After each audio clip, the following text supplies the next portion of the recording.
दोस्तों एक बार फिर से अपने चैनल अनिकेत रैंकर पे आप सभी लोगों का बहुत बहुत स्वागत करते हैं।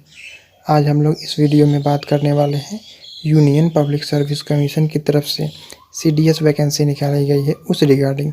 तो दोस्तों यह वीडियो शुरू करने से पहले अगर आप लोग हमारे इस चैनल पर नए हैं तो हमारे इस चैनल को सब्सक्राइब जरूर करें और बेल आइकन का बटन भी दबा दें। तो दोस्तों ये वीडियो शुरू करते हैं।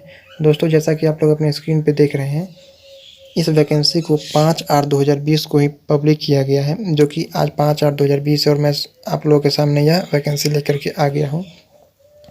और इसमें क्या क्या एलिजिबिलिटी क्राइटेरिया है, ये सारी बातें हम लोग आगे देखेंगे। उससे पहले ये भी देख लेते हैं कि last date of submission application form इसका डेट रखा गया है 25/8/2020 को। तो दोस्तों आप लोग 25/8/2020 के पहले तक इस फॉर्म को भर करके सबमिट जरूर कर दें। और दोस्तों last date for submission and withdrawing of application क्या है वो भी मैं आप लोगों को बता देता हूँ। ऑनलाइन एप्लीकेशन फॉर्म 25 अगस्त 2020 तक ही फॉर्म फिलअप किया जाएगा, वो भी 6 बजे तक। तो दोस्तों अगर आप लोग इसके लिए एलिजिबल है और आप लोग इसमें फॉर्म फिलअप करना चाहते हैं तो आप लोग लास्ट डेट का वेट ना करें और सबसे पहले फॉर्म फिलअप कर दें। दोस्तों मैं इस वीडियो के बाद एक वीडियो और लेकर के आऊँगा जिसमें बताऊँगा कि फॉर्म फिलअप कैसे करना है। तो दोस्तों आप ये वीडियो को पूरा लास्ट तक जरूर देखें। और दोस्तों अगर आप लोग को फॉर्म विड्रॉ करना है तो उसके लिए भी डेट दे दिया गया है 1/9/2020 से लेकर के 7/9/2020 6 बजे तक आप लोग फॉर्म को विड्रॉ कर सकते हैं। और दोस्तों आगे जानने से पहले मैं एक बात और आप लोगों को बता देना चाहता हूँ, यह एग्जामिनेशन जो होगी वो आप लोगों की ऑफलाइन एग्जामिनेशन होगी और यह OMR से होगी। तो दोस्तों अगर आप लोग किसी भी प्रकार की गलती करते हैं या फिर एक गलत आंसर देते हैं तो उसके लिए आप लोगों को नेगेटिव मार्किंग भी रखा गया है, जो कि एक गलत आंसर पे नेगेटिव मार्किंग भी रखा गया जो OMR सीट को फिलअप करेंगे तो उसके लिए सिर्फ आपको ब्लैक बॉल पेन से ही आप लोगों को OMR सीट को फिलअप करना है। इसके अलावा कोई भी पेन को यूज नहीं करना है, इसके लिए मना ही किया गया है। और दोस्तों आप लोगों को एग्जामिनेशन हॉल में मोबाइल फ़ोन या फिर इलेक्ट्रॉनिक डिवाइस किसी भी प्रकार का हो तो उसे लेकर के नहीं जाना है। तो दोस्तों अब हम लोग बात कर लेते हैं कितने वैकेंसी किस किस कोर्स के लिए निकाला गया है उस बारे में हम लोग देख लेते हैं। तो दोस्तों इंडियन मिलिट्री एकेडमी देहरादून इसके लिए 100 वैकेंसी निकाला गया है और इंडियन नेवल एकेडमी के लिए 26 वैकेंसी निकाला गया है। एयरफोर्स एकेडमी हैदराबाद के लिए 32 वैकेंसी है और officer training academy Chennai Madras के लिए 169 वैकेंसी है। Officer training academy Chennai Madras के लिए 17 वैकेंसी जो कि SSC वुमेन के लिए है। तो दोस्तों ये ऑल ओवर टोटल इसका ऐड किया जाए तो ये 344 वैकेंसी हो जा रही है। यह एक बहुत ही बढ़िया वैकेंसी और अगर आप लोग इसके लिए एलिजिबल है और आप इसके एलिजिबल क्राइटेरिया को फुलफ़िल करते हैं और आप इसमें जाना चाहते हैं तो आपके लिए बहुत बढ़िया मौका है, आप लोग इस फॉर्म को ज़रूर भरें। अब दोस्तों हम लोग देख लेते हैं इसका एलिजिबिलिटी क्राइटेरिया क्या है। तो दोस्तों एलिजिबिलिटी क्राइटेरिया देखने से पहले मैं आप लोग को बताया कहाँ आप लोग का एग्जामिनेशन सेंटर होगा। तो जैसा कि आप लोग स्क्रीन पे देख रहे हैं, ये सारी जगह आप लोग का एग्जामिनेशन सेंटर है, अगरतला से लेकर के विशाखापट्टनम तक। मैं जब पूरा पढ़ के बताऊंगा तो वीडियो बहुत लंबा हो जाएगा, इसलिए आप लोग खुद से ही पढ़ लें और आप लोगों के नियरेस्ट में जो भी सेंटर हो वहाँ पर आप लोग जा करके एग्जामिनेशन दे सकते हैं। तो दोस्तों कंडीशन क्या है, एलिजिबिलिटी क्राइटेरिया और कंडीशन क्या रखा गया है। तो उसके लिए सबसे पहले आपको इंडियन सिटीजन होना चाहिए, वो भी अनमैरिड। अगर आप लोग इंडियन सिटीजन नहीं है, सब्जेक्ट ऑफ नेपाली है, तो आप लोग भी एलिजिबल है।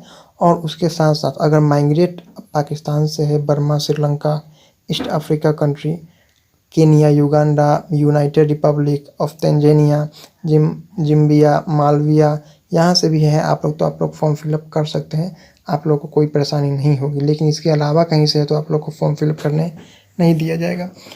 उसके साथ साथ अगर एज लिमिट की बात किया जाए तो आप लोगों को अनमैरिड होना चाहिए और हर एक फॉर्म के लिए अनमैरिड ही रखा गया है। तो मैं अनमैरिड बार बार नहीं बताऊंगा, मैं शुरू में ही बता देता हूं।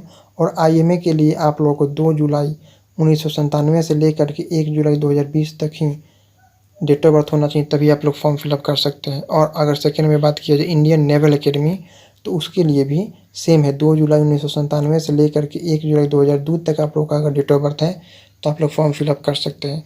फॉर इंडियन एयरफोर्स एकेडमी, अगर एयरफोर्स की बात किया जाए तो 1 जुलाई 2021 को आप लोगों का 20 से 24 साल होना चाहिए। और अगर एग्जैक्ट डेट की बात किया जाए तो 2 जुलाई 1997 से लेकर के 1 जुलाई 2001 तक होना चाहिए। इसके बाद अगर आप लोग का डेट ऑफ बर्थ है या इससे कम है तो आप लोग फॉर्म फिलअप नहीं कर सकते हैं। तो दोस्तों जो भी मेन पॉइंट है वो मैं सिर्फ आप लोगों को बता देता हूँ। अगर आप लोग इसका फुल नोटिफिकेशन देखना चाहते हैं तो मैं अपने डिस्क्रिप्शन बॉक्स में दे दूँगा, वहाँ से भी आप लोग इसका फुल नोटिफिकेशन डाउनलोड करके पढ़ सकते हैं। और बात किया जाए अगर एजुकेशन क्वालिफिकेशन के लिए, तो दोस्तों IMA के लिए रखा गया है education qualification degree of recognised university से, किसी भी रिकॉग्नाइज्ड यूनिवर्सिटी से डिग्री होना चाहिए। और अगर इंडियन नेवल एकेडमी की बात किया जाए तो degree in engineering from recognised university, किसी भी रिकॉग्नाइज्ड यूनिवर्सिटी से जो भी इंडियन गवर्नमेंट या फिर किसी स्टेट गवर्नमेंट से एफिलिएटेड है, उसी से किसी भी इंजीनियरिंग में डिग्री होना चाहिए। और अगर बात किया जाए इंडियन एयरफोर्स, तो इंडियन एयरफोर्स के लिए किसी भी रिकॉग्नाइज्ड यूनिवर्सिटी से डिग्री तो होना चाहिए, लेकिन उसमें फिजिक्स एंड मैथमेटिक्स 10+2 में कंपलसरी रखा गया है और बैचलर ऑफ इंजीनियरिंग होना चाहिए। फ़ी कितना इसमें रखा गया, तो दोस्तों SC ST और फीमेल कैंडिडेट को छोड़ करके बाकी सारे कैंडिडेट के लिए 200 रुपीज़ का फ़ीस रखा गया है। आप लोग को 200 रुपीज़ फ़ीस पे करना होगा SC ST और फीमेल कैंडिडेट को छोड़ करके। तो और दोस्तों मैं मोड ऑफ़ एग्जामिनेशन के बारे में बता देता हूँ।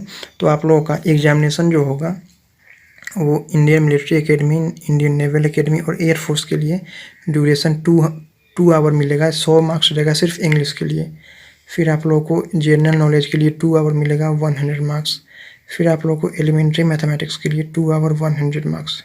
और फिर अगर पार्ट बी में अगर बात किया जाए तो admission for officer training academy के लिए, तो उसमें भी आप लोगों का 2 आवर और 2 आवर मिलेगा इंग्लिश और जनरल नॉलेज के लिए अलग अलग, और वो भी 100 मार्क्स का होगा। तो दोस्तों अगर मैक्सिमम मार्क्स की बात किया जाए